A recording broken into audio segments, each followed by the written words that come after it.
অনেক দিন কোথাও বেরোনো হয় না, তাই বন্ধুকে সাথে নিয়ে বেরিয়ে পড়লাম বর্তির বিলের উদ্দেশ্যে। আর বর্তির বিল যেতেই বন্ধুর একদম ভাব চেঞ্জ। চারিদিকে রমণী দেখে পকেটে হাত দিয়ে সুন্দরভাবে হেঁটে চললো সামনে সামনে, আর আমি তার পিছনে ক্যামেরা ধরে। এরকম চলতে চলতে অনেকটাই যাবার পর সাথে দেখতে পেলাম আমরা একটা নৌকো। এই যে সেই নৌকো, সাথে গাছ দাঁড়িয়ে আছে, জলটাও স্থির, সুন্দর লাগছিল বিকেলটা।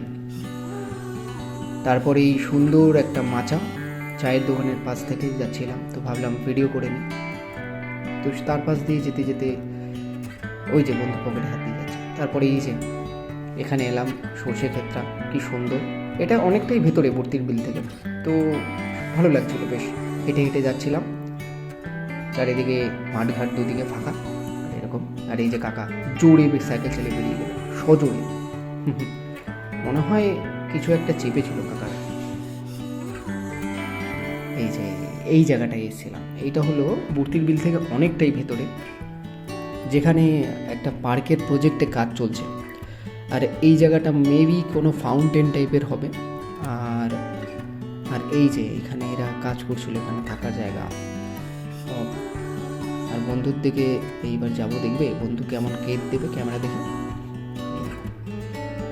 বন্ধুর দিকে ক্যামেরা দিয়ে ঘোরাবো। হ্যাঁ, বন্ধু কি সুন্দর একটা কেক দিল। এবার আমি ক্যামেরা ঘুরিয়ে নিলাম। তখন অনেকটাই অন্ধকার, ক্যামেরাতে একটু আলো আলো লাগছিল। আর এই যে এরা কাজ করছে সুন্দরভাবে, আমি দেখলাম ভালোভাবে কাজ করছে কিনা। তারপরে এই গাড়িটাকে দেখলাম, বেশ বড় লোকরা এসেছিলো। তারপরে লাস্টে এই টাটা সুমোরকে বিদায় জানিয়ে বর্তির বিল থেকে ফিরে আসলাম বাড়ির উদ্দেশ্যে।